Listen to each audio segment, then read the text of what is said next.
ரொம்ப மன அழுத்தம் அதிகமாக இருக்குது. எனக்கும் 2 பொம்பளை பசங்க இருக்காங்க.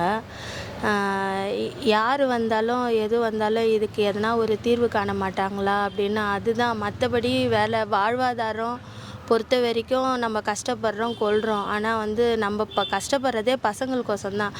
அந்த பசங்களுக்கே சேஃப்டி இல்லைன்ற போது என்ன சொல்கிறதுனே தெரியல. எல்லாம் ஃபாரின்லலாம் எங்கள் நாடெல்லாம் ரொம்ப சேஃபாக இருக்குது அப்படின்னு மாத்தட்டிட்டு, நம்ம ஊரில் இருக்கிற இந்தியன்ஸே வெளியூர்லலாம் நல்ல சேஃப்டி, பொம்பளை பசங்களுக்கு எங்கே வேணாலும் போகலாம் அப்படின்ற மாதிரிலாம் சொல்லும்போது மனசு வலிக்குது.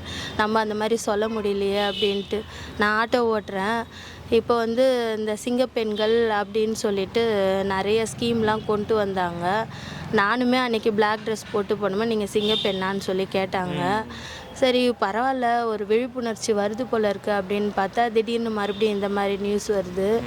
இது எப்படி தடுக்க போகிறாங்க, எப்படி பண்ண போகிறாங்கன்னு தெரியல. ஆனால் இதுக்கு தண்டனை அன்னைக்கு அந்த இடத்துலையே கொடுக்குற தண்டனையை மக்கள் நேரடியாக பார்க்கணும்.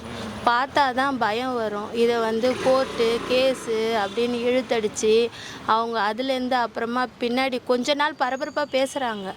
திரும்ப அதுக்கப்புறமா அப்படியே அமுங்கி போயிடுது, காணாமல் போயிடுது. அதுக்கப்புறம் அந்த ஆளுக்கு என்ன தண்டனை கொடுத்தா, ஜனங்க இருக்கிற நிறைய மென்டல் டார்ச்சர், அவங்கவுங்களுக்கு இருக்கிற பிரச்சனையெல்லாம் அவங்களும் மறந்துடுறாங்க.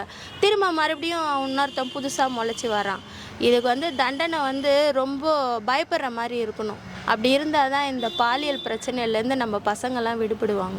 ஆனால் தீர்ப்பு அவர் மூலியமா அவர் இதுக்கு நல்ல ஒரு தக்க நடவடிக்கை எடுத்தால் நல்லாயிருக்கும்.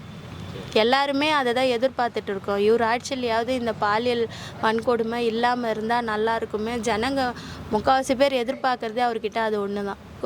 யார் தப்பு பண்ணாலும் அவங்கள நிற்க வச்சு அவங்களுக்கு உண்டான தண்டனை கொடூரமாக இருக்கணும்.